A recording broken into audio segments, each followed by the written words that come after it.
Bem-vindos! Vamos pensar um pouco? Eu sou a Laura e esse é o PiripaCast, episódio 4 do nosso novo quadro, o Cinefilô. Hoje, no quarto episódio, vamos conversar sobre o tema Direitos Humanos com o filme brasileiro Carandiru. Nesse episódio, contaremos com a participação especial do professor Helenilson Mazzari. Lembrando que esse podcast é um oferecimento do Centro Acadêmico Bento Prado Júnior, o Centro Acadêmico da Filosofia da UFSCar, em parceria com o projeto Mulheres por Elas, do coletivo Unidas pelas Mulheres de São Carlos. Esse projeto tem o objetivo de amenizar a problemática da pobreza menstrual na cidade de São Carlos. O link com mais informações e como contribuir para esse projeto vai estar na descrição. Então eu vou pedir que o professor comece se apresentando, falando da sua experiência com o tema, e aí depois a gente começa a discussão. Tá certo, obrigado Laura, obrigado pessoal. Eu vou fazer uma apresentação que na verdade eu acredito que já entra um pouco no assunto, porque na minha trajetória acadêmica, né, ele acabou entrando, não especificamente a questão do sistema prisional, um pouquinho, como eu vou falar, mas sobretudo a questão dos direitos humanos. Então, como a Laura me apresentou, eu sou o Helenilson. A minha formação inicial é em Ciências Sociais, pela Unesp de Araraquara. Depois de ter feito o curso, eu comecei a dar aula de Filosofia, de Sociologia. Depois de um tempo também comecei a dar aulas de História no Fundamental 2, do sexto ao nono ano. Hoje também tenho aula no médio. Então aí eu fui fazendo também esses cursos, essas licenciaturas, para me ajudar, né, de alguma forma também, não só enquanto formação, mas os debates também eram situações que sempre me interessaram muito. Então, hoje eu acabo dando aula nas áreas de ciências humanas em geral, só a geografia, que não é muito a minha praia. E aí, logo que eu comecei a dar aula, eu me deparei com uma situação que, a princípio, era muito curiosa, né? Hoje eu consigo analisar de formas diferentes, mas no início eu não conseguia entender muito. Esse é o meu 12º ano dando aulas já, então já tem um tempo aí, já posso olhar para algumas situações com um certo distanciamento.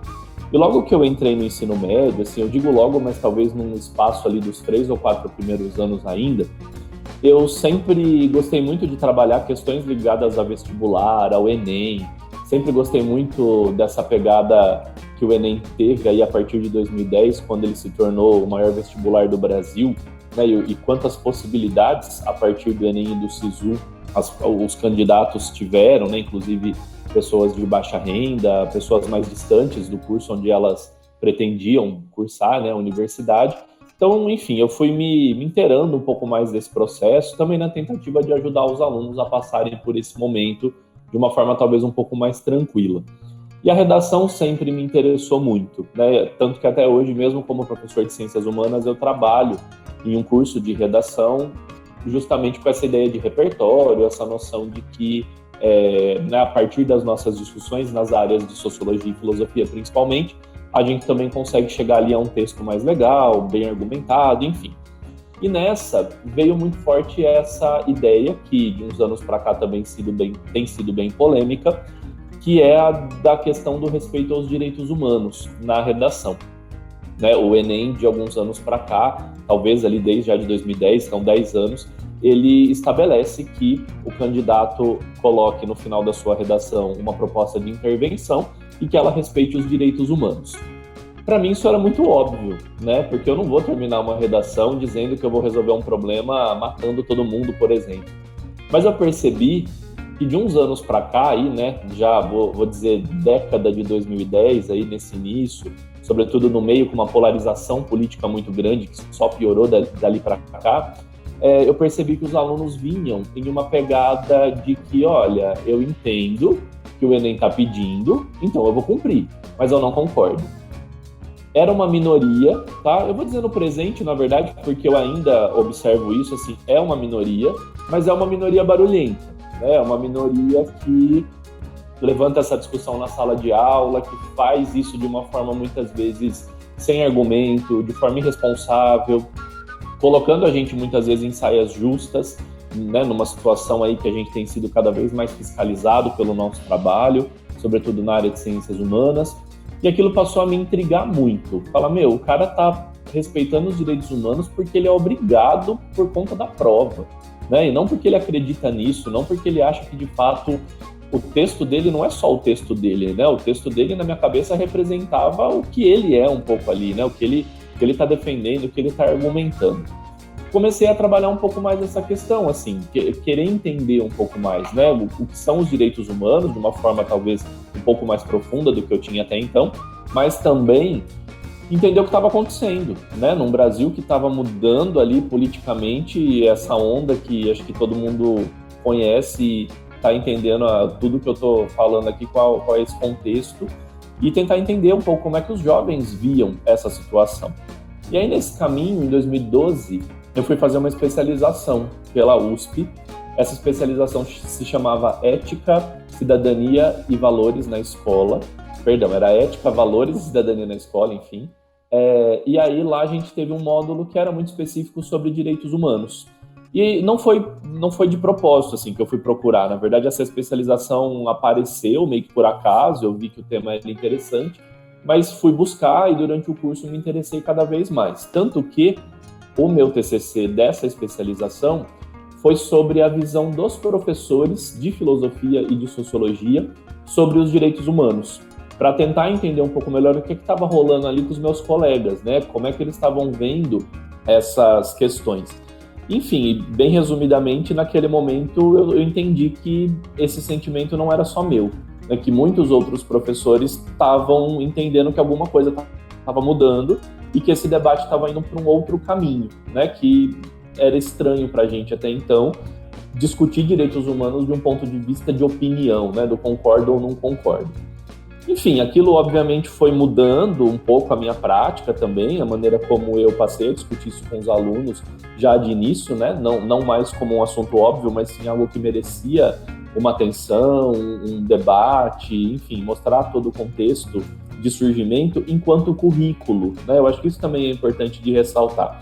Os direitos humanos na escola, eles passam todas as nossas práticas, a maneira como eu lido com as pessoas, né, como eu trato os meus alunos, os meus colegas, tudo isso faz parte ali de um debate dos direitos humanos, mas fora isso, é currículo. Então chega a um determinado momento, principalmente na disciplina de história, quando se fala do contexto pós-Segunda Guerra Mundial, e na de sociologia, e aí acho que cada rede vai dar uma cara, né, seja lá quando a gente fala sobre construção de direitos, sobre movimentos sociais, enfim, tem uma série de assuntos que dá para encaixar.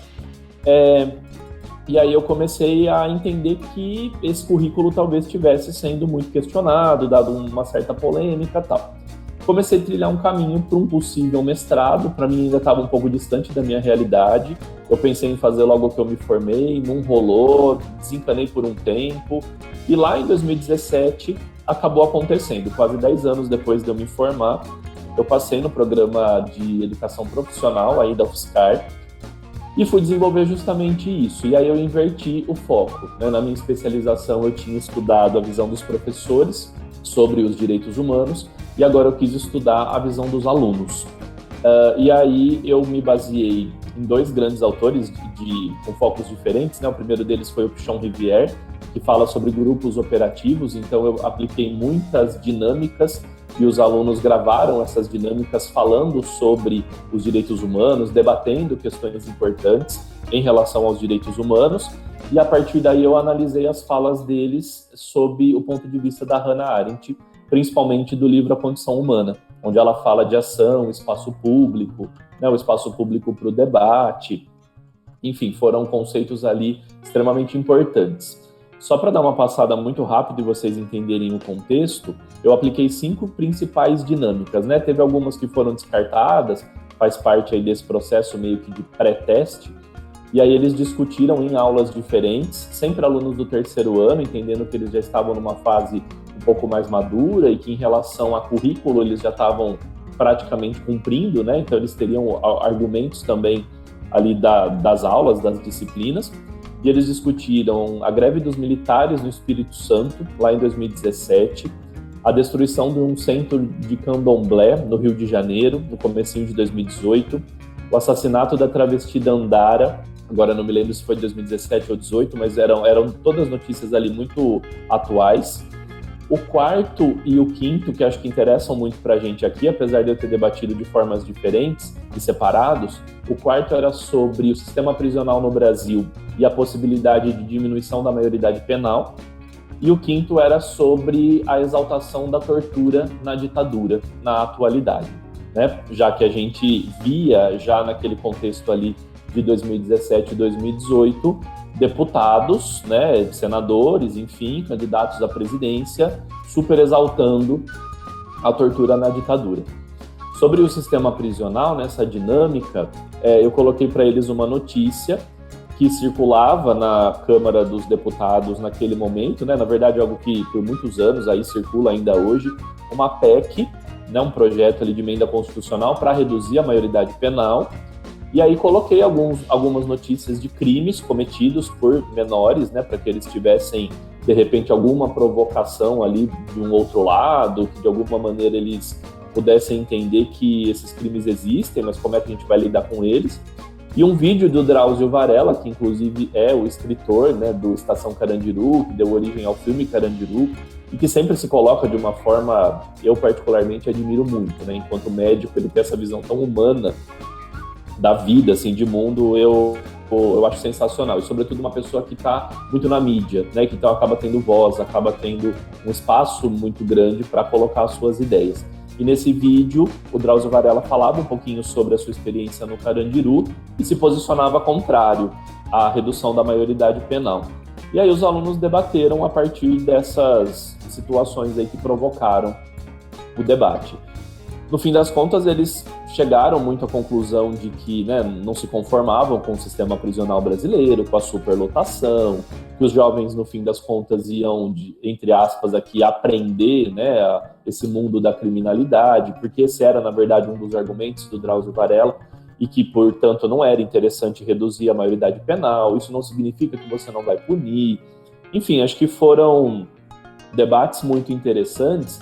E no fim das contas, só para terminar esse raciocínio, diferente do que eu pensava, né, e do que eu estava vivendo ali no início dos anos aí 2010 até 2012, 13, a minha pesquisa mostrou que esses jovens, pelo menos aonde eu apliquei, né, aqueles que eu tive contato, eles têm sim uma preocupação grande com os direitos humanos, mas muitas vezes eles não dão esse nome, né? Então, se você perguntar, e eu acho que isso não se aplica só aos alunos, mas se você perguntar para alguém se ele é a favor de saúde, educação, trabalho, do respeito à vida das pessoas, é muito provável que essa pessoa responda que sim.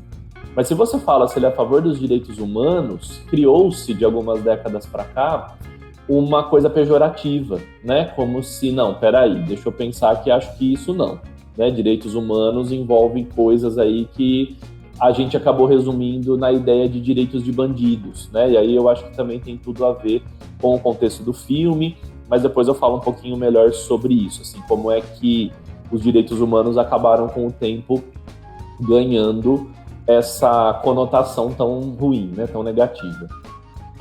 Entrando assim mais propriamente no tema, então a gente percebe assim que tem algumas culturas que vão contra os direitos humanos, mas que elas continuam sendo normalizadas por serem culturas. Qual que seria, por exemplo, o papel da ONU nesse caso? Os direitos humanos eles têm limites, normas de acordo com as culturas, enfim. Porque a gente tem a ideia de que é uma coisa generalizada, mas não é muito por aí, né? Então, eu queria saber um pouco sobre isso. Acho que nesse ponto, o importante é a gente entender de fato qual é o papel da ONU, né? Como você falou, assim, o que a ONU representa, o que ela é. Porque muitas vezes, quando a gente entende lá, beleza, Organização das Nações Unidas, a gente entende que ela é um órgão superior a todos os países, né? Então, se a ONU determinou, por exemplo, né? Eu vou ficar nesse exemplo que acho que tem muito a ver com o nosso debate aqui. Mas se a ONU determina, lá em 1948, 30 artigos e chama isso de direitos humanos, e todo mundo precisa cumprir, então, teoricamente, ninguém pode descumprir, né? Fica óbvio aí essa questão de que, mas se tá lá que eu preciso respeitar a vida, eu não posso matar ninguém, né? O Estado, legalmente ou oficialmente, também não deveria matar ninguém. Então, eu penso que, mais do que entender a própria questão da cultura, né, e do quanto é complicado esse debate por conta também do respeito às culturas e aquilo que foi construído, ainda que as culturas não sejam estáticas, né? Então elas vão se transformando com o passar dos séculos, das décadas ou mesmo dos anos, e entender o papel da ONU, né? A ONU surge no contexto pós-Segunda Guerra Mundial, justamente para tentar barrar qualquer tipo de situação que lembrasse a Segunda Guerra Mundial, né? Então, assim, a Segunda Guerra foi o maior conflito que a humanidade já viveu. Os dados, eles são bastante diferentes, mas, em geral, fala-se em cerca de 10 milhões de pessoas mortas. Dessas, 6 milhões judeus, né? Só por conta do nazismo, do Holocausto. Então, alguém precisava fazer alguma coisa, né? Já existia um embrião ali da ONU, que era a Liga das Nações, que também foi criada depois da Primeira Guerra. Mas também a Liga das Nações, ela começou a ser mal vista, né? Porque, poxa, os caras se reuniram e acontece a Segunda Guerra, né? Que papel ela teve, então? E aí, na verdade, esse grupo, essa associação, ela muda um pouco de cara, muda um pouco o seu papel, e ela vira a ONU. Em 1948, ela faz a Declaração Universal dos Direitos Humanos. Só que nesse momento, né, e na verdade até hoje, tanto a declaração, tá? Eu estou falando especificamente dessa declaração, mas a gente pode ampliar para todos os outros documentos que a ONU fez até então. Eles nunca tinham sido, acho que essa é uma observação bem importante, nunca tinha existido na humanidade documentos desse tipo que valessem internacionalmente. Então também era algo que a humanidade não sabia lidar ali, né? Mas, poxa, o meu país determina tal coisa, a minha cultura determina outra, e agora eu vou ter que seguir um órgão aí que surgiu, sei lá por quê, e os caras vão impor como eu devo viver ou não. E mesmo quando as pessoas entendiam a importância, ainda ficava um pouco essa coisa, né? Tá, mas no meu país não existe uma lei que garanta isso, no meu país a gente sempre fez dessa maneira, agora a ONU está dizendo que é proibido. Então, a ONU, ela teve, e na verdade ela tem ainda hoje, um papel de elaborar acordo, elaborar compromisso, mas a prática depende de cada país, né? A imensa maioria dos países na época já concordam com a Declaração Universal dos Direitos Humanos e se comprometem a colocá-la em prática, né? Então, olha, eu acho que isso está tão interessante que eu vou colocar em prática. Só que se a gente pensar nas décadas que vieram logo depois, nós temos um contexto todo de Guerra Fria, que gera Guerra da Coreia, Guerra do Vietnã, Guerra do Golfo, ditaduras militares na América Latina toda, né? Toda assim, de uma maneira mais geral, mas inclusive o Brasil. E aí, todo esse contexto desrespeita os direitos humanos. Então, a gente acaba tendo uma questão de teoria versus prática, porque esses países concordam, a coisa assim, meio que pega bem, né? Você falar que, tem aí uma associação, uma organização que é internacional e a gente vai concordar com o que ela está dizendo, mas na prática isso foi sempre muito diferente. E aí a gente entra também nesse espaço muito delicado que é o respeito às culturas, né, e às suas práticas, que muitas vezes não vão de acordo com a questão dos direitos humanos. Então, no fim das contas, eu acho triste, tá, fazer essa afirmação, porque a minha pesquisa ela não fala de direitos humanos só porque é um documento lá, né, importante, mas porque eu acredito muito neles e porque eu acho, inclusive, que a ONU tem um papel essencial, mas ela não consegue muitas vezes se efetivar. Quando a gente vê, dois países entrando em guerra, mas a ONU não vai fazer nada, né? Não é, inclusive, para proibir, para barrar as guerras. Só que aí a gente lembra que a ONU é feita de países, né? A ONU é feita de pessoas que representam países. Inclusive, os conselhos da ONU, como o Conselho de Segurança, por exemplo, ele só tem 5 países membros, oficialmente, de maneira fixa, né? Os outros são membros rotativos ali, não me lembro agora a expressão, mas eles ficam só a cada 2 anos. Então, esses 5 membros, deixa eu ver se eu me lembro agora, que são basicamente os vencedores da Segunda Guerra Mundial. A Rússia, né, representando na época a União Soviética, os Estados Unidos, a França, a Inglaterra e a China, né, representando a Ásia. E aí eles acabam sendo superiores em relação aos outros. Não que a proposta seja essa, mas na prática acaba sendo.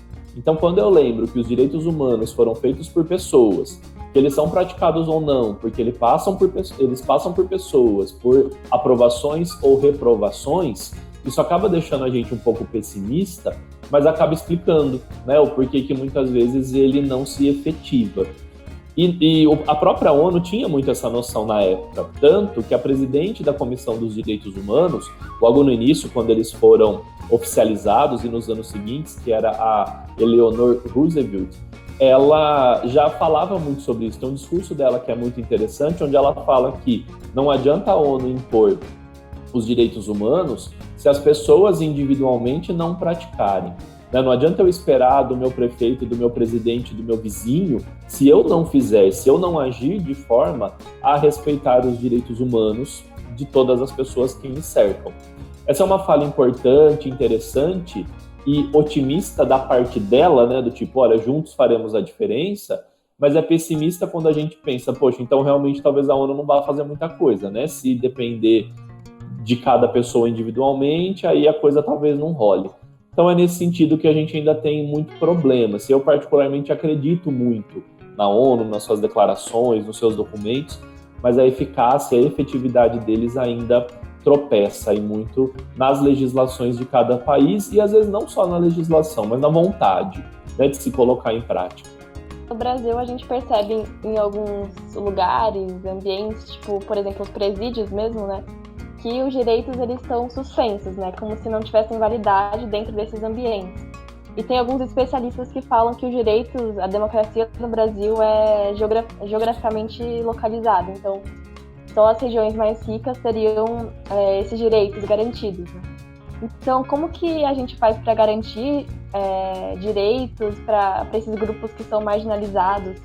Que difícil, né? Porque eu acho que a gente acaba sempre esbarrando na questão da teoria e da prática, de novo, né? Porque, em geral, tá? Eu não sou da área jurídica, né? Mas, em geral, as pessoas costumam elogiar as leis brasileiras, né? A nossa Constituição, que é a de 1988, ela foi apelidada de Constituição Cidadã, né? Ela foi extremamente festejada quando ela foi aprovada, inclusive porque ela representava a quebra definitiva com a ditadura militar. Então é óbvio que nós temos ainda muitos caminhos a percorrer, demandas que foram surgindo ou se intensificando de lá para cá, já são mais de 30 anos, mas a gente tem leis, né? A gente tem, quando a gente lê os artigos da nossa Constituição, eles são, na teoria, maravilhosos, né? Porque eles vão falar de igualdade, eles vão falar de uma série de situações que respeitam completamente os direitos humanos. Inclusive, essa nossa Constituição, ela foi muito baseada na Declaração Universal da ONU. O problema, de novo, é a sua efetivação, né? E aqui eu vou citar o Gilberto Dimenstein, que morreu esse ano, bem precocemente. O livro dele, mais conhecido, Cidadão de Papel, é muito simples, né? Talvez todo mundo já tenha ouvido falar. Eu costumo dizer que é um livro bem escolar, assim, porque ele traz uma discussão muito aprofundada, mas a gente consegue trabalhar isso já com adolescentes, né? No ensino médio ele é um livro bastante didático, muito explicativo.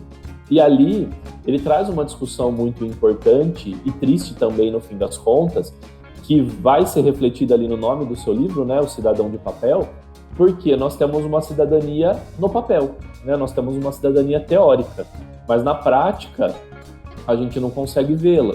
O Brasil é um país que tem uma democracia formal.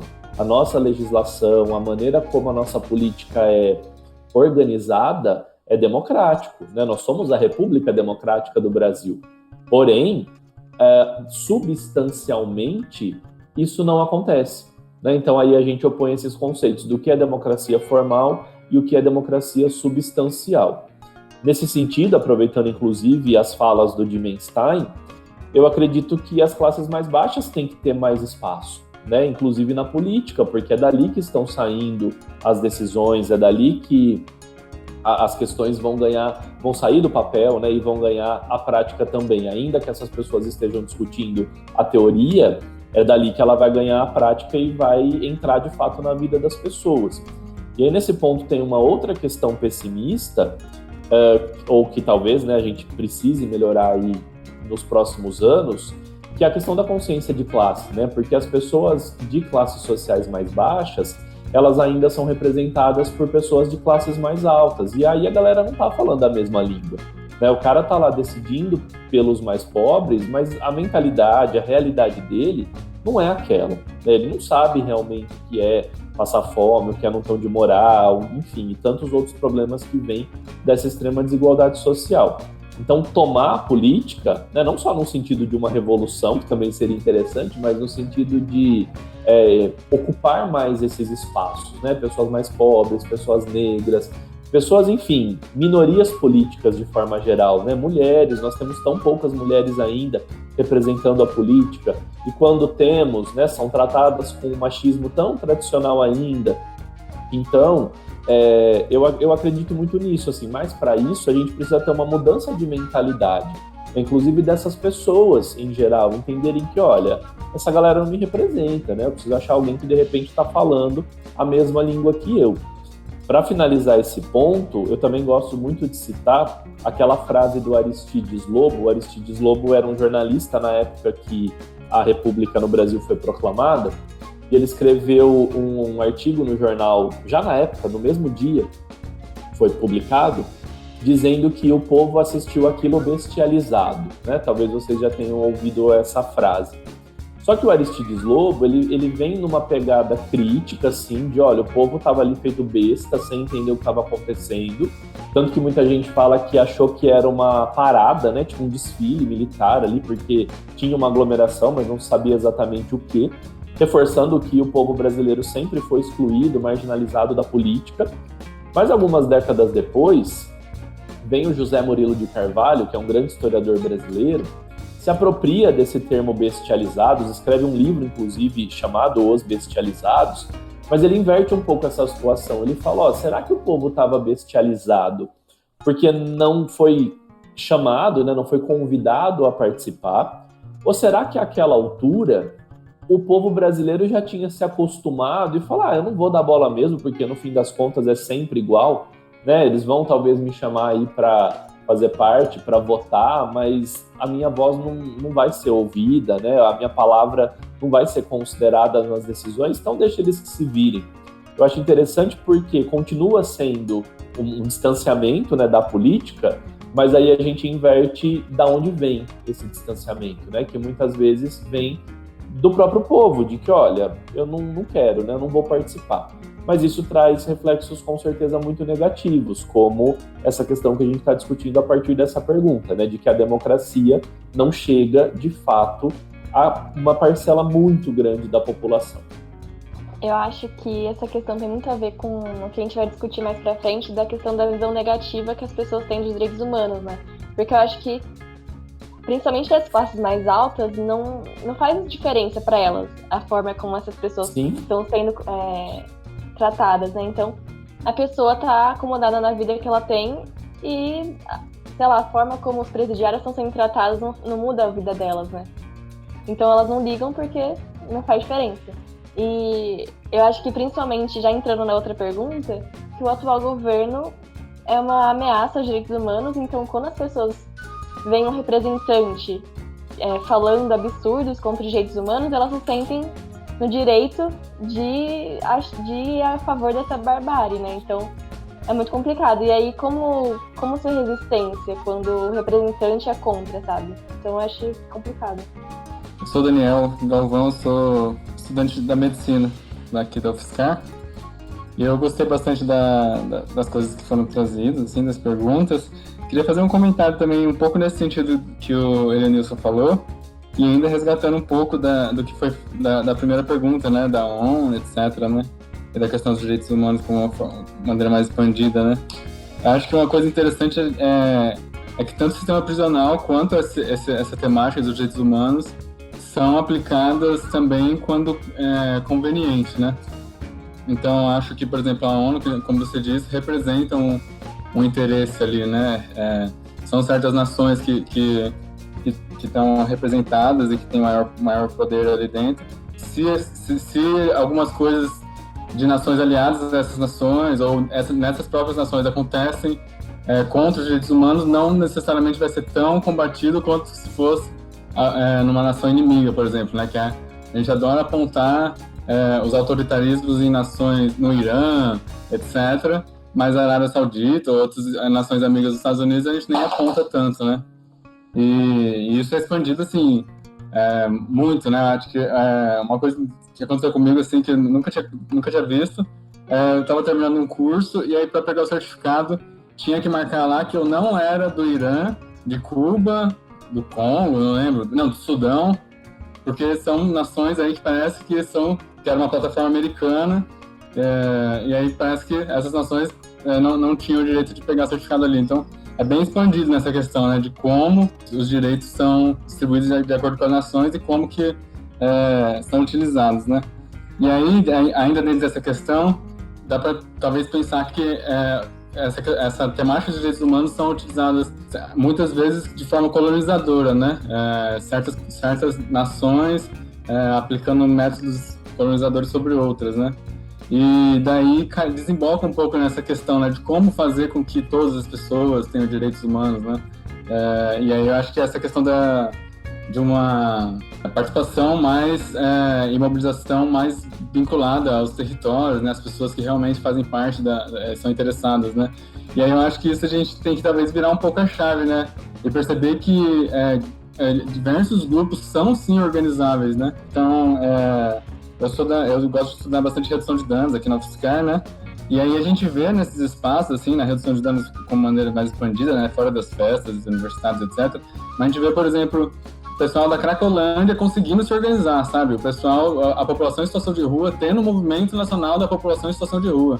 Então, são grupos assim que a gente pensa, não, esse grupo não vai conseguir se organizar, não vai conseguir ter uma entidade que vai representar ela diretamente. Mas tem sim, né?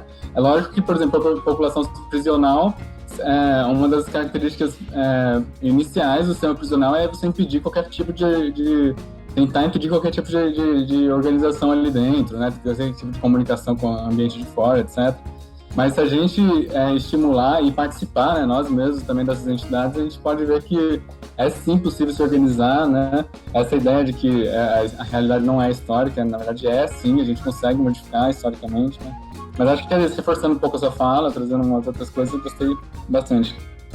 Poxa, Daniel, obrigado, viu? Muito, muito bom, assim, muito importante, né? Que alguém da saúde com essa visão, trazendo essas ideias pra gente. Eu acho que você falou uma coisa essencial, assim, essa visão de colonizador que ainda é tão presente no mundo, e o quanto muitas vezes os direitos humanos são usados como justificativa para reforçar essas práticas, né? Acho que o maior exemplo disso é quantas guerras os Estados Unidos já fizeram, teoricamente em nome da paz, né? Que é a coisa mais contraditória que isso, né? Você falar que você vai promover uma guerra em um país, e eles adoram fazer isso sobretudo no Oriente Médio, para chegar na paz, né? Você não promove a paz com a guerra. Bom, retomando então, Laura, você tinha falado da questão do governo atual, né? E o quanto esse governo, ele, de uma forma muito explícita, né? Porque nós sabemos que existem pessoas que pensam coisas totalmente opostas aos direitos humanos, agem, inclusive, de forma oposta, mas por muito tempo nós vivemos em uma onda, e eu não estou falando isso de forma pejorativa, tá? Que é o politicamente correto, que muitas vezes as pessoas tratam isso como se fosse algo, eu não posso mais falar, eu não posso. Não, mas eu penso que também foi um período que as pessoas entenderam, né, o que era, claro que eu estou generalizando, mas assim, o que é válido ou não, o que vai ser bem aceito ou não, o que eu posso falar numa roda de pessoas que eu não conheço muito bem ou não. Hoje isso se inverteu, né? Hoje as pessoas elas estão escancaradamente disseminando aí os seus discursos extremamente violentos e discursos de ódio anti-direitos humanos com uma naturalidade muito grande, porque tem plateia, né? Essas pessoas elas se apoiam e elas elegeram um governo assim porque elas se sentem representadas, né? Se nós pensarmos que a base da democracia é a representatividade, tudo bem, eu vou ter que engolir um governo porque eu fiz parte de uma minoria que não votou e aí eu vou ser governado por outro. Tá, isso é o princípio da democracia. Mas se eu pensar que a maioria se sente representada por um discurso desse, é muito triste, né? Não é só triste, é revoltante. Porque a gente tem aí de uns 10 anos para cá no Brasil, eu tô falando números meio que aleatórios, tá? Mas eu acho que de uns 10 anos para cá isso cresceu muito, que esse discurso de ódio se tornou um discurso político, né? Tudo é político, mas ele ganhou a política, ele foi eleito à presidência, né? O discurso de ódio em si, porque não é só uma pessoa, é o que ela representa. Então, eu sinceramente não tenho, pelo menos aí para um médio prazo, curto ou médio, grandes esperanças, né? Porque a gente está vivendo em um contexto em que esse discurso só se intensifica e a pandemia aí veio para mostrar ainda mais, né? Um contexto totalmente inusitado, que não é somente brasileiro, o mundo passando por uma pandemia, mas aqui no Brasil os políticos lidando com ela de uma forma muito específica, negacionista, inclusive, né? E aí a gente chegou num ponto que a gente anda pela rua, agora mesmo eu precisei sair um pouquinho antes aqui dessa fala e eu vejo as pessoas de uma forma muito naturalmente circulando pelas ruas, supermercados lotados, comércio aberto. Parece que passou, né? Mas por quê? Existem pessoas no governo que pensam assim, né? Que desde o início negam a pandemia, que negam os cuidados, isso só para dar o exemplo, né? Da questão aqui do que a gente está vivendo no sentido da saúde. Um país sem ministro da saúde num contexto desse, né? Então, a gente tem um discurso que é validado pela população. Eu acho isso muito problemático, porque se fosse uma exceção do tipo, não, tá todo mundo olhando e achando tudo isso uma loucura, né? Eu não consigo entender o que aconteceu, tá bom, mas agora, já 2 anos depois, a gente digeriu, beleza, daqui a pouco passa. Não, eu não vejo essa postura, né? Pelo contrário, parece que cada vez mais as pessoas se sentem representadas, têm os seus discursos legitimados, e aí só para ir para uma questão mais técnica, né, vamos dizer assim, a gente também não tem no Brasil, efetivamente, a divisão dos 3 poderes, né? Isso também está no papel, mas no fim das contas, o executivo se sobrepõe ao legislativo e ao judiciário. Então, aquilo que era para ser fiscalizado, que era para estar em pé de igualdade, que era para ser, inclusive, questionado e denunciado, né? Porque tem posturas que são criminosas. Tem coisa que não é só a minha opinião diverge da do presidente. Tem coisas que são criminosas e isso precisa ser investigado e punido se isso for, né, próprio aí e passível de punição. Mas não, né? Porque o executivo ele acaba se sobrepondo em relação aos outros poderes. Isso quando os outros não estão também juntos, né? Num acordão, como a gente já ouviu falar aí há alguns anos. Então, ainda é muito complicado, assim. Ando tendo dificuldades para ter esperança nesse contexto. Acredito ainda na educação como um caminho. Ela pode promover uma mudança de mentalidade, mas isso é médio e longo prazo, né? A gente tem ainda muito espaço para esses discursos na mídia. Eu penso que a mídia também, alguns anos atrás, alimentou esses discursos, até achando que era piada, né? Do tipo, nossa, eu preciso mostrar o que esse cara tá falando, porque não é possível, né? É muita boçalidade, é engraçado ouvir o que esse cara fala. E, de repente, as pessoas estavam se identificando e votando numa pessoa assim, né? Então, a mídia dar espaço para esses discursos também é muito complicado. Só que hoje a gente está falando de uma mídia que é muito aberta, né? A internet está aí e aí a gente consegue falar e postar e ter um alcance muitas vezes grande com um vídeo que eu fiz da minha casa, né? Eu não preciso estar numa emissora de televisão aberta. Então isso é ainda mais complicado. Mas eu também penso isso, viu? Não é bem o foco aqui da pergunta, mas eu não estou falando de maneira nenhuma em censura, mas eu acredito que alguns discursos deveriam ser banidos da mídia, como não se faz apologia ao nazismo na Alemanha, por exemplo, né? Então você ir a público ser racista, homofóbico, xenofóbico, seja o que for, não cabe, né? Não deve ser ouvido, não tem que ter palanque para isso, mas a gente ainda tem, e grande. Boa tarde, gente. Meu nome é Fábio, sou estudante de filosofia na UFSCar. Tem umas questões que eu estava anotando aqui que eu achei muito interessante, né? Que nem, por exemplo, a ideia de direito, parece que está relacionado com a ideia de conseguir estabelecer um consenso, né? Entre as pessoas, né? Um consenso, inclusive, de que a gente tem que respeitar as diferenças, né? Que nem a primeira pergunta da Laura foi no sentido desse relativismo cultural, né? que parece que vai meio de encontro com a ideia de direitos humanos, né? O que dificultaria, por exemplo, os direitos que foram lá discutidos na Europa chegar em lugares que são totalmente diferentes da Europa, né?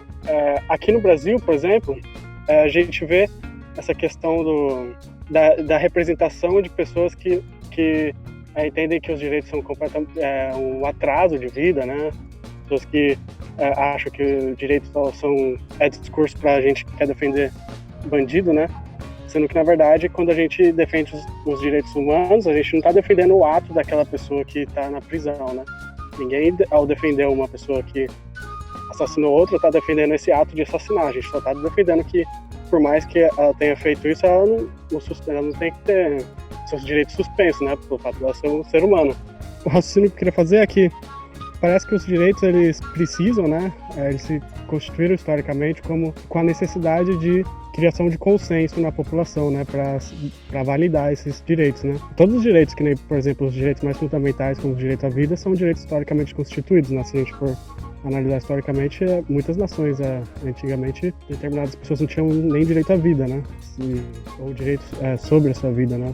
Então eu fico pensando em como que está a situação no Brasil sobre essa questão de consenso, né? O consenso, ele não pode ser imposto, né, sobre as pessoas, né? E para ele não ser imposto sobre as pessoas, todas aquelas questões relacionadas ao direito que afeta as pessoas, todas elas têm que estar representadas e têm que ter lugar de fala para conseguir, na discussão, estabelecer um consenso, né? Senão você não tem consenso, você tem uma imposição de uma visão, né? E aí o professor falou sobre a questão de, por exemplo, quantas mulheres tem no Congresso no Brasil, quantas mulheres tem fazendo política no Brasil, né? A gente sabe que não é proporcional, né? E aí tem a questão, por exemplo, do direito ao aborto, que no Brasil tem se levantado muito essa questão ultimamente, que as mulheres não têm direito ao aborto, né? O direito ao aborto, ele seria daquela espécie de direito social que a tecnologia de Estado poderia contribuir, né, para garantir um direito que a mulher tem sobre o seu corpo, sobre a sua vida, Como você não tem muitas mulheres na política, você acaba não conseguindo garantir esse direito no Brasil. Aí eu fico me perguntando como fazer, né, para conseguir estabelecer esse consenso, né, para conseguir trazer todas as pessoas para discutirem as questões do direito, né?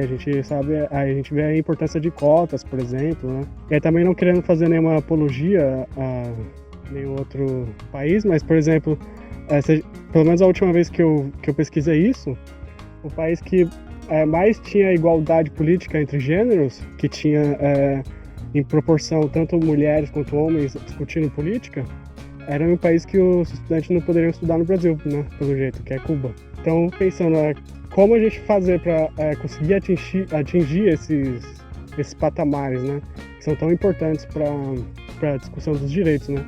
Por exemplo, os presidiários não têm quase lugar de fala nenhum no Brasil, né. Acaba chegando nesse estado de exceção que tem nas prisões, né. E uma outra coisa também que o professor estava falando sobre a superlotação, que é também já entrando um pouquinho no aspecto do filme, né? Que é como no século passado, né? Uma coisa que vem causando muito superlotação é a questão do proibicionismo, né? O Daniel trouxe a questão da redução de danos. A redução de danos é uma luta por conquistar direitos, né? A saber, o direito das pessoas de, por exemplo, usarem drogas, porque eu sei que essa questão é muito polêmica, né? Eu não sei quanto a gente está familiarizado com isso, mas o proibicionismo, ele traz muitas consequências graves no mundo, né? Inclusive, a questão de dependência química é gerado por proibicionismo. O proibicionismo é uma forma de necropolítica também, né? Tem especialistas nessa questão que falam que para você chegar em uma política que seja tão racista quanto a política proibicionista, você teria que voltar para a época da escravidão, né? Para ter uma noção. O proibicionismo é o que mais coloca pessoas pretas na cadeia, né? E a questão de proibir drogas, ela fura as duas espécies de direitos, né? Porque o Norberto Bobbio é um cara que eu gosto de ler, que ele tem um livro chamado Era dos Direitos. Ele fala que os direitos ele tem duas espécies, né? Os direitos de liberdade, que são os direitos em que o Estado não poderia intervir negativamente nas pessoas, né? E tem os direitos sociais, em que o Estado utilizaria das tecnologias, né, conquistadas para garantir direitos das pessoas, por exemplo, a saúde, por exemplo, a questão do aborto, essas coisas, né? E a redução de danos que o Daniel trouxe é uma tecnologia desenvolvida para fazer com que, por exemplo, essa foi uma questão que apareceu muito no filme, que foi a questão da AIDS, né? A redução dos danos no Brasil ficou muito forte com a AIDS, que foi a questão de poder fazer com que as pessoas tenham direito ao sexo, né? Pessoas com AIDS tenham direito ao sexo, sem transmitir o vírus, por exemplo. Isso é uma questão de redução de danos. E também as drogas, elas sempre foram consumidas na humanidade, né? Desde as épocas mais remotas, as drogas sempre foram consumidas, né? E também a questão de utilizar a tecnologia da redução de danos para que as pessoas possam usar drogas sem ter grandes consequências, sem, por exemplo, cair numa questão de dependência química ou cair em questão de danos da saúde, né? Então seria uma intervenção da tecnologia para garantir um direito social. E além disso, com o proibicionismo, além de recusar esse direito social, recusa também o direito de escolha da pessoa, né? Ele não poder utilizar drogas por ser proibido, ele não poder ter essa escolha, né? Por se considerar que as drogas levam a problemas, por exemplo, sociais. Mas o que não faz sentido nenhum, né? Porque, por exemplo, assassinar já é proibido, então não tem o porquê você proibir, por exemplo, o uso de maconha, o uso de cocaína. Então, na prática, o que a gente vê é que essa proibição de drogas, na verdade, só é um subterfúgio, né, para colocar pessoas pretas na cadeia, porque pessoas brancas, via de regra, não tem grandes consequências com isso, né? Então, e essa é uma questão que apareceu no filme que me parece que foi uma questão meio negativa, assim, seria uma coisa que eu não gostei muito, que é uma visão meio estereotipada das drogas, como, por exemplo, a gente vê as pessoas usando crack lá, e parece que o crack o grande problema daquelas pessoas, sabe? Não são as más condições que elas têm, são a negação dos direitos, né? Não é nada disso, né? É o crack. E a gente tem muitas pesquisas nesse sentido que mostram que as pessoas que usam crack, elas só usam crack para se manterem vivas, né? Porque elas estão em uma condição assim tão ruim, uma condição humana tão ruim, que elas só conseguem encontrar alívio utilizando drogas, né? Então, na verdade, se não tivesse essas drogas, eu acho que elas não teriam nem direito à vida, sabe? Aí cairiam muitas questões assim, de suicídio, enfim, essas questões assim.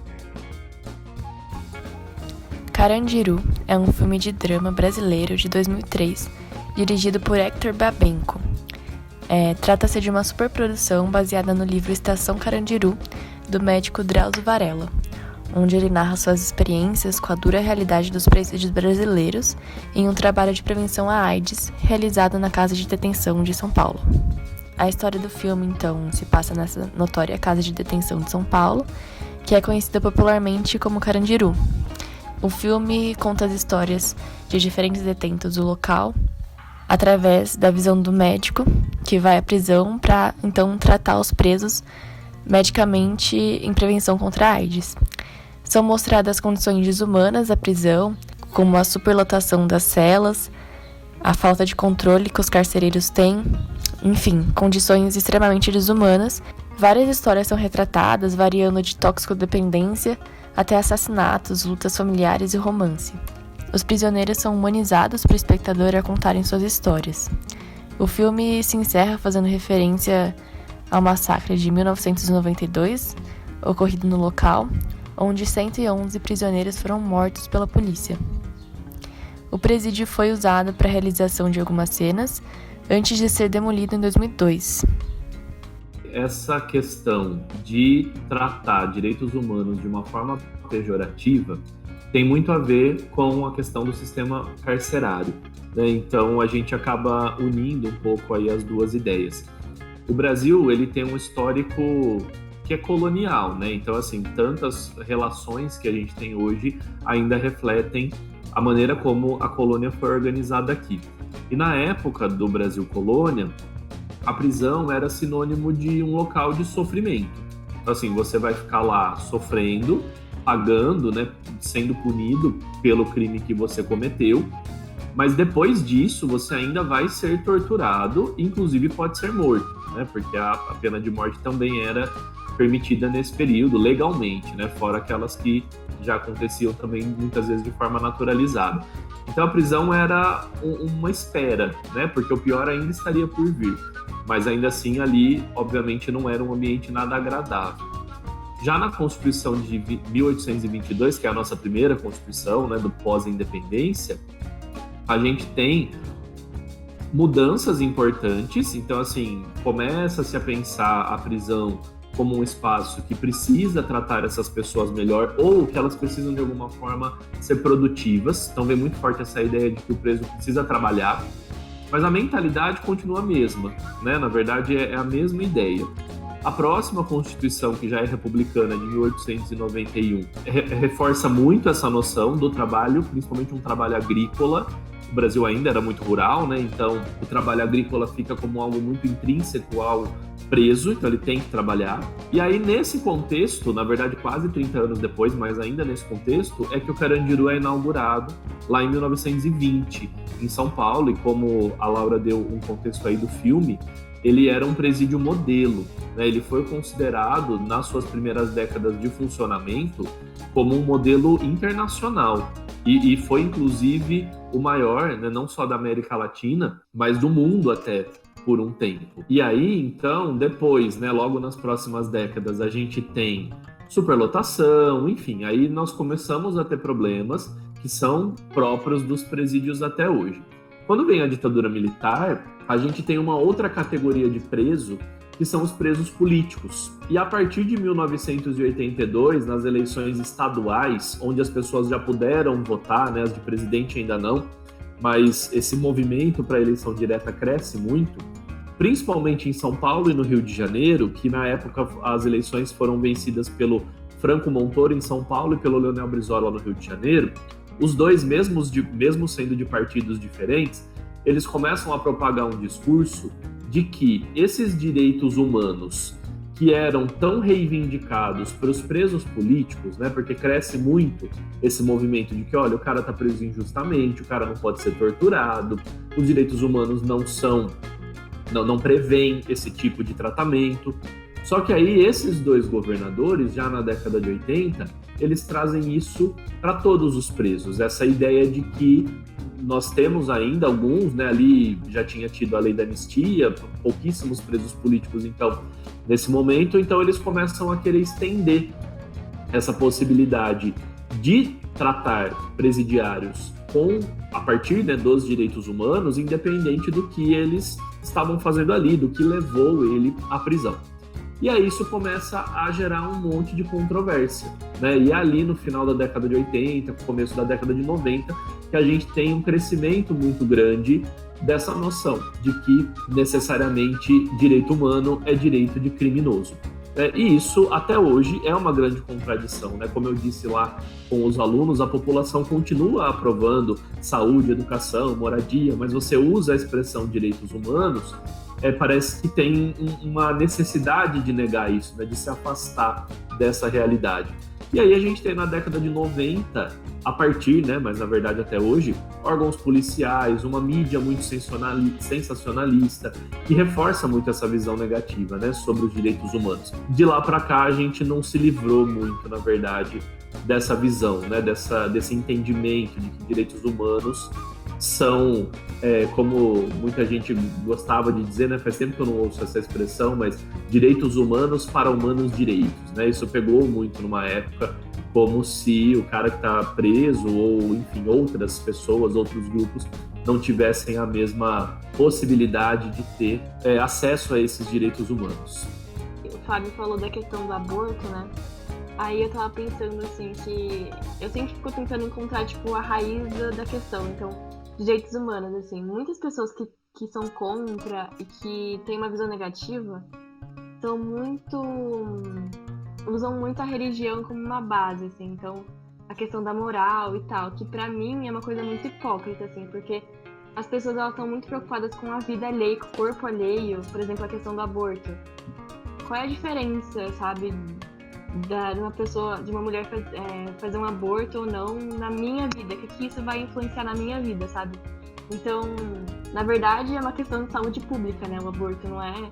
Enfim, não é questão religiosa. Então, as pessoas estão preocupadas com a vida alheia com o que outras pessoas estão fazendo, e por isso elas se colocam contra os direitos humanos, assim. Então, pra mim, isso é muito hipócrita, assim, eu não consigo entender. E como essa questão da moral, da religião, ela cega as pessoas, né? E deixa influenciar numa questão de saúde, numa questão que deveria estar desconexa da religião. Então, a religião não está junto com as questões do Estado e tal. E do machismo, né, Laura? Porque são homens decidindo sobre o corpo da mulher. Né? Então tem isso muito forte também. Assim, eu já ouvi várias pessoas, eu não sei se tem um autor específico, que fala que se o homem engravidasse, o aborto seria legalizado há muito tempo. Sobre o que o Fábio falou também, que ele achou uma coisa meio negativa da questão de mostrar essa coisa da droga como se fosse a questão principal. Acho que é isso que ele falou, não sei. Mas assim, eu enxerguei isso de outra forma, assim, porque ao mesmo tempo que tinha isso, eles mostravam também o lado humano dos prisioneiros. Então, eles contavam a história deles. Então, pra mim, sempre tinha esse contraponto. Mostrava essa questão dentro da cadeia e aí mostrava a história deles. Então, era como se estivesse humanizando e tornando mais sutil, sabe? Como se mostrasse que eles são pessoas comuns, que têm angústias, quereres, desejos, mas que entraram na cadeia por algum motivo e lá dentro se transformaram ou não encontram possibilidades lá dentro e aí entram pra esse caminho, sabe? Não sei se eu entendi bem, mas eu enxerguei bem isso, assim. Tem dois momentos que me marcam muito, assim, no filme nesse sentido, que são cenas tão simples, né? Mas uma delas depois vai ter uma importância muito grande, que é o show da Rita Cadillac e a partida de futebol, né? Porque ali são as pessoas, né? Ali são os humanos que têm um ídolo, que gostam do esporte, que de alguma forma, é claro que a gente poderia problematizar que toda a questão da sexualização da mulher, né, do quanto ela foi sempre tratada como a rainha, não sei se era esse o termo, dos presidiários, e por isso, inclusive, ela é convidada para o filme, mas ali é uma coisa muito humana, né? Eles gostam da pessoa, de ver um show, enfim, mesmo que aquilo esteja muito sexualizado. E o futebol também, né? É uma forma de distração, é uma forma que eles têm um campeonato ali dentro, né? Só que no fim das contas é justamente o jogo ali, é naquele momento que a briga começa e acaba sendo o estopim ali de toda a situação. E também me marca muito no jogo o fato de tocar o hino nacional antes, né? Eu acho muito forte assim aquela cena, porque a gente poderia encarar como algo assim, uma formalidade, né? Como a gente vê nos jogos de televisão, enfim, em cerimônias mais formais, inclusive esportivas, mas para mim aquilo é um símbolo muito brasileiro, né? Me parece que é como se o filme dissesse: agora vocês vão ver o que é o Brasil, né? É isso aqui que é Brasil, assim, tá mostrando de uma forma muito me deixa inquieto, assim, né? Aquela questão de que, olha, agora é que a coisa vai começar e daqui para frente a gente vai ver um dos, talvez, piores lados do Brasil a partir da sua violência, da forma como eles tratam os presidiários, a forma como os policiais ganham muito poder, né? E representam o poder estadual, federal, e por isso podem entrar ali, fazer o que querem. No fim também tem aquela questão de eles mudarem os corpos de lugar, né, para dificultar a perícia. Enfim, eu acho que dali para frente, assim, do hino nacional para frente, o filme que não era leve antes, né, mas fica extremamente pesado, porque é ali que a coisa realmente acontece. E essa questão da violência, né, é muito engraçado, e volto na questão da hipocrisia, porque se combate a violência com violência. Então, essa é a melhor forma, então. E sendo que o que a gente estava falando antes também de teoria e prática, né? Que um dos princípios do direito penal é a ressocialização, né? E não há, de forma alguma, ressocialização. Então, é muito engraçado você querer cobrar dessas pessoas algum tipo de comportamento ok, sendo que elas são tratadas de forma completamente desumana, como se fossem coisificadas, assim. Então, essas pessoas aqui de fora, hipócritas, elas não estão entendendo muitas coisas, assim. Então, é normal você querer que matem outras pessoas, é normal você concordar com a atitude da PM que chegou atirando, sabe? Eu queria falar uma coisa também nisso que o Elenilson falou sobre o jogo de futebol, né? A participação da Rita Cadillac. Eu acho que talvez até você saiba um pouco mais dessa teoria, mas a questão do Irving Goffman, né? Sobre as instituições totais, né? Eu nunca li o Goffman, essa parte do Goffman no original, né? Mas tá aquele livro Prisões, Conventos, Manicômios, né? E eu li mais relacionado à comunidade terapêutica, nessas clínicas de reabilitação. Mas acho que são instituições que pregam, né, pela mortificação do eu, né, que nem ele fala, né? A questão de você tentar balizar a estrutura institucional para que as pessoas não tenham nenhum tipo de manifestação de sexualidade, de afetos, de apoio, de comunhão entre as pessoas, né, enfim. E aí, hoje em dia, né, a prisão é a maior instituição nesse estilo, né, que pauta totalmente, assim, que qualquer resquício de identidade do eu, né, do ego, né, seja dissolvida dentro daquela instituição e amassada, né. Tanto que aí, quando acontecem coisas, tem, por exemplo, a questão da sexualidade, quando ela é trazida, às vezes é até trazida de forma desproporcional, né, a questão de, enfim, né, de como é, por exemplo, uma mulher trabalhar numa instituição dessa, em que só tem homens, né? Então é uma coisa que é bem interessante nessa questão de que a instituição tenta por tudo, né, tentar modificar tudo que seja resquício do eu, né?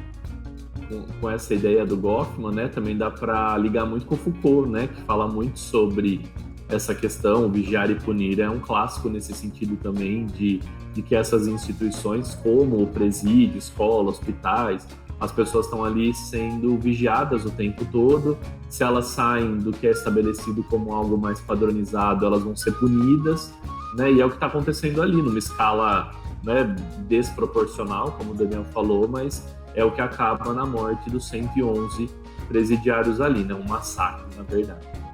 Uma coisa que eu queria comentar também, eu queria concordar com a Laura sobre essa questão também do filme não pegar as drogas como se fossem a causa fundamental do problema daquelas pessoas. A questão o ponto de vista que eu estava analisando quando eu falei isso é a questão de que, por exemplo, o Zico, eu acho que é Zico o nome do rapaz que foi morto com 30 facadas, né?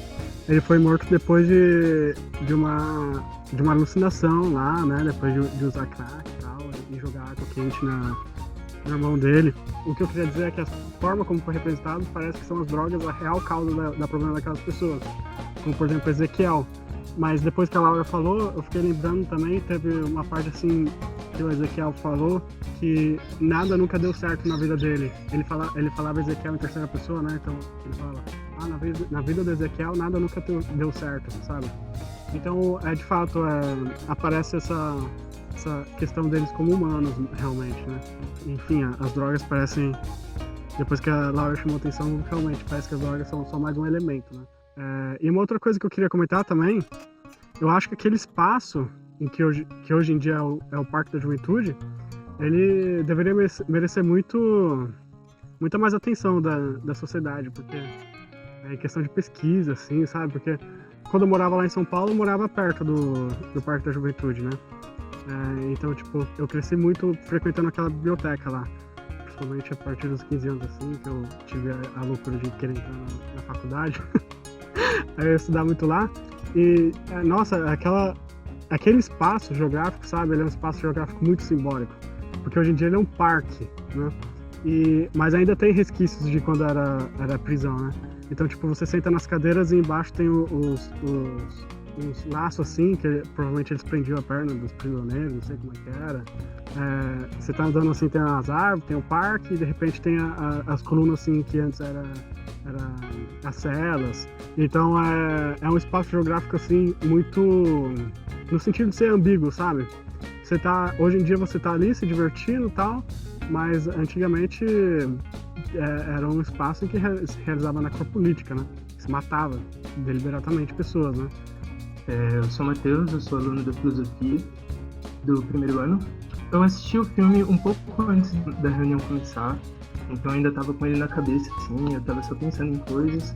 E um dos pontos que me pega muito, são dois pontos que eu gostaria de comentar, e eles começam em um momento do filme que eu comecei a sentir que ia acontecer alguma coisa, e eu já sabia de toda a história do Carandiru, mas o filme ele vai indo num crescendo, em que a partir de um momento você só... O meu coração pelo menos começou a apertar, assim, eu comecei a falar, ok, a gente tá chegando naquele momento, né? Tem um personagem, eu não consegui entender o nome dele o filme inteiro, eu não entendia se era Teixeira ou Teixeira. Depois que o Zico morre, ele fica com aquela questão de por que ele não matou o Zico e por que ele não matou o Zico. Ele começa a falar sobre ter muito sangue com ele e ele vai em busca de... ele se encontra na igreja em algum momento e durante o massacre, um personagem que eu imagino que tenha sido ele, eu não consegui enxergar direito assim, mas uma pessoa coberta de sangue, passando a mão no rosto assim também, coberta de sangue, e eu tive a sensação de que era ele, sabe? Então me trouxe um pouco essa sensação de que ele tentou encontrar uma luz para as questões que ele estava sentindo e que ele estava na cabeça. E quando ele encontra, o Estado vem e meio que retira isso dele, sabe? Traz de novo o sangue que ele tinha dito que ele tinha largado, que ele não queria mais vinculado a ele. A outra coisa em relação a Ezequiel, no momento em que eles matam o Zico também, o Majestade vai falar com ele e começa a falar, tipo, então, o que é 2 anos para 20 para você tem AIDS, sabe? Eu tenho a sensação de que o espaço, ele chega em um momento, ele interfere nas pessoas de uma forma que eles acabam esquecendo dos direitos humanos entre si, assim, de que são relações humanas e que eles deveriam ter respeito um pelo outro, assim. E mesmo que o Ezequiel tivesse doente, mesmo que ele fosse usuário de crack, e o Majestade usa isso como uma forma de fazer com que ele fique ali na cadeia e tal, e que ele assuma a culpa, né? Eu acho que é muito interessante isso, a forma como ele barganha com Ezequiel de uma forma muito fácil. Simplesmente eu tenho a sensação de que é por esquecer, assim, meio que ignorar que por trás daquele usuário que tá em abstinência existe uma pessoa, sabe? Eu lembro que eu queria comentar, vou comentar rapidinho então, gente. Que era sobre a questão do Parque da Juventude, que eu lembro que uma vez eu tava lá, sentado assim, numa cadeira lá e tal, né? Aí chegou um moço assim pra mim e começou a conversar, né? Sobre as coisas e tal. Não lembro qual era o nome dele, infelizmente.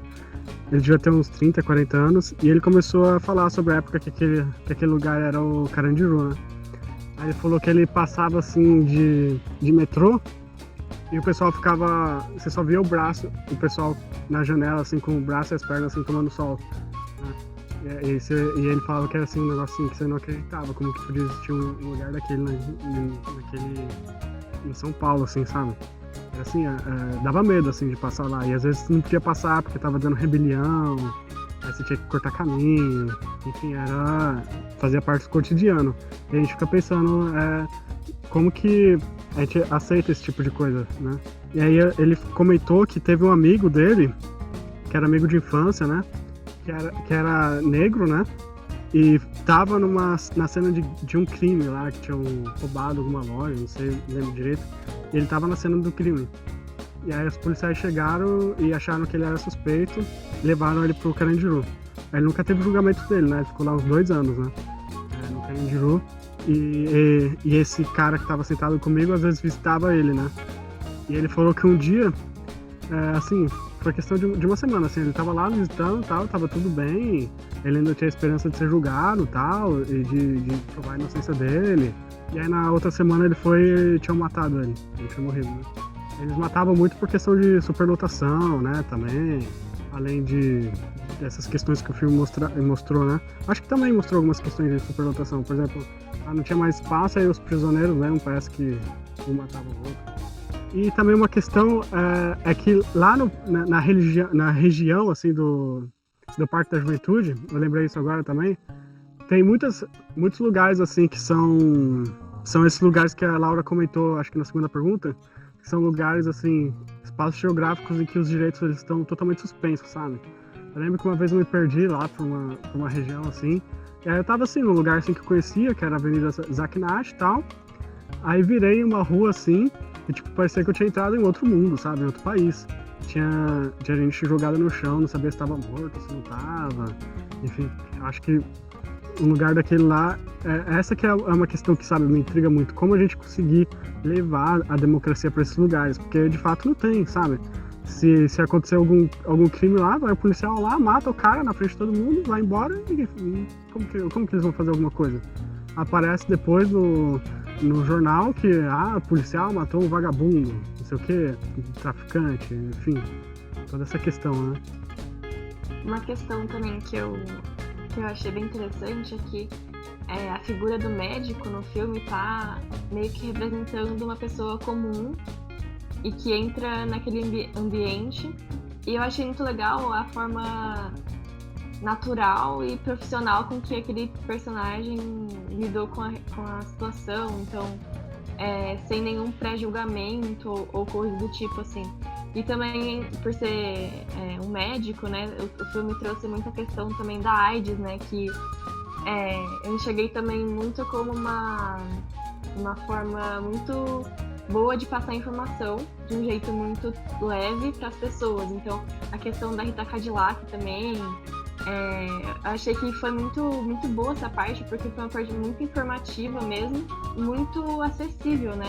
E achei muito importante, porque é um tabu muito grande até hoje, então achei muito importante também. Bom, então, antes de finalizar, queria pedir para vocês recomendações que sejam relevantes para o tema, qualquer tipo de recomendação, livro, filme, artista. Bom, acho que eu vou falar algumas coisas muito conhecidas, né? Mas a música Diário de um Detento, do Racionais MC, é muito marcante nesse sentido, né? E o disco tá na lista da Unicamp, né? Eu acho também que isso dá uma visibilidade bem interessante, assim, não só para a música, mas para o disco, para o contexto que foi produzido, com questões ali do Carandiru, inclusive. E o clipe dela é muito marcante também. Tem pessoas que dizem que ele dividiu a história do clipe no Brasil, né? Pela maneira como ele foi produzido. Então, não é só uma música, né? Mas é uma música, é um clipe, é uma história, todo um contexto ali por trás muito interessante. E acho que nesse mesmo sentido, assim, tem vários filmes, né? Na verdade, que acho que dá para entender muito dessas questões, mas eu acho que tem um filme meio irmão, assim, do Carandiru, que é o Salve Geral. No filme que se passa naquele contexto das rebeliões do PCC em 2006, né? O Brasil parou para entender o que estava acontecendo ali, quais eram as possíveis negociações, o que estava rolando como ameaças, tal. E é um filme também que conta esse momento de uma forma muito importante, muito interessante também. Acho que dá para fazer várias análises a partir daí de uma sociedade violenta, né, da questão dos presídios, das facções que surgem ali dentro. Recomendo muito também. Eu vou recomendar também um filme que a gente já discutiu aqui, eu acho, que é Nise, O Coração da Loucura, que é um ambiente diferente, né, do que a gente discutiu aqui de presídio e tal, mas também é um lugar de pessoas que são bem marginalizadas, né, que são centros psiquiátricos, e que trata muito essa questão da falta dos direitos humanos. E é um filme que eu gosto muito e que trata da vida da Nise da Silveira, né, que entrou em contato com isso, com esse ambiente, e que transformou essas pessoas através da arte, né. Então é um filme que eu gosto muito, que também traz também a enfermeira que ajudou a Nise, era a dona Ivone Lara, né? Que eu fiquei sabendo disso e também achei maravilhoso, então é um filme que eu recomendo muito. Eu gostaria de recomendar um filme, ele não é brasileiro, não tem tanta relação com a nossa realidade, mas é um filme que trata sobre o sistema carcerário, assim, ele se chama O Experimento de Aprisionamento de Stanford, que é em relação a um experimento de aprisionamento mesmo, que os professores pegaram um grupo de alunos e aí eles tiraram na sorte para ver quem ia ser carcereiro e quem ia ser encarcerado. E se passam 6 dias, e é o máximo assim que o experimento consegue aguentar por conta de exatamente das relações de poder. Eles mostram muito como as relações de poder mudam as pessoas e fazem com que elas tratem as outras de outra forma. Bom, então, queria agradecer muito o Elenilson por ter aceitado. Foi muito legal e agradecer a todo mundo também que participou. Eu que agradeço, viu? Muito obrigado pelo convite, fiquei muito feliz, acho a discussão também extremamente importante, espero ter colaborado aqui um pouquinho. Obrigado mesmo pela receptividade. Obrigada e até o próximo episódio.